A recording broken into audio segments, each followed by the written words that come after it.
Arkansas. Mary Lynn, you're on the Savage Nation. Topic, please. Hi, Dr. Savage. It's an honor to talk to you. Thank you. Moved from California. I lived in Vallejo to Arkansas. Yes. I'm sure you understand why, to get my children out of the Vallejo Unified School District. Oh, my God. You moved to a real part of America. What happened? I did. Well, now that he's going on 18, it's been very hard for me to get a job here.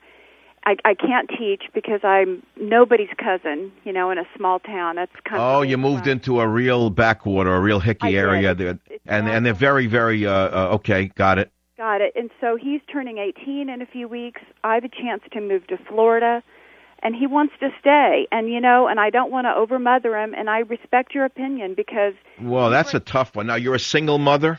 I am. Are there other children? I have a 14-year-old daughter. And you are a teacher by profession? By profession, and now I work at a bank making, nothing. Oh, okay, but wait a minute. But you're still holding your head up. I mean, you're still earning a living. You're not begging anyone for anything, right? Not begging. No, I actually even went back and waitressed in Arkansas.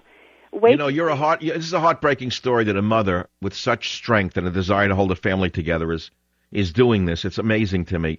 So what you're saying is it's almost like the grapes of wrath. You have to move now again to make a living, and your son doesn't want to go with you. Is that the story? I was making $2.15 an hour waiting tables.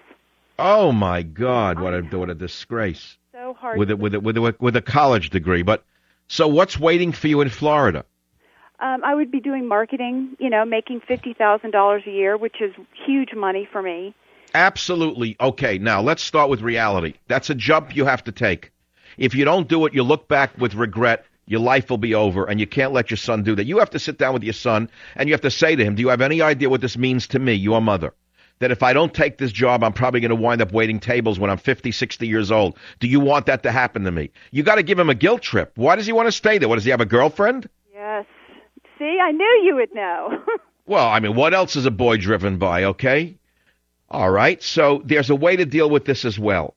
You got to say to him, I understand you really have strong feelings for that young lady, but how old is he now, 17?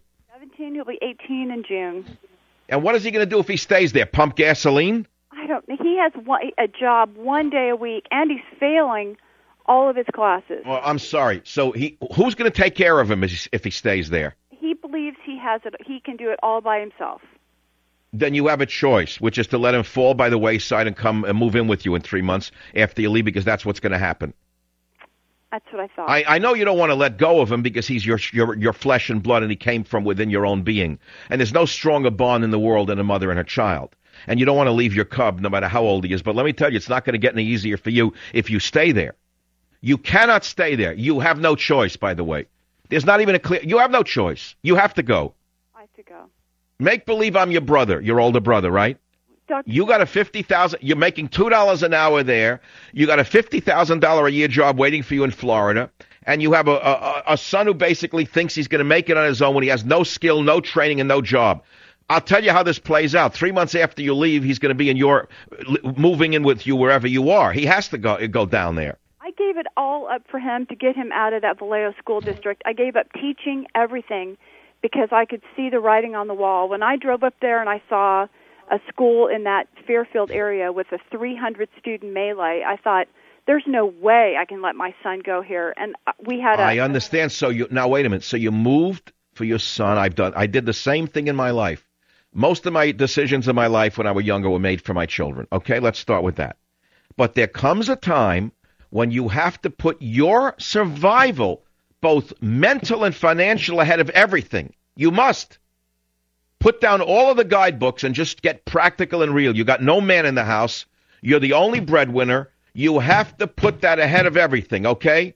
But you got to sit down first and talk to your son and tell him you love him, and you tell him why you're leaving, that you don't want to get stuck here when you're 60 years old making $2 an hour and wind up with like nothing on this, like roadkill in Arkansas, wherever you are, and you must move. You wish to God he would come to his senses and come with you. His girlfriend could visit, but if he doesn't, then God bless him, he's going to have to live there on his own, and you have no money to give him. I'll be right back.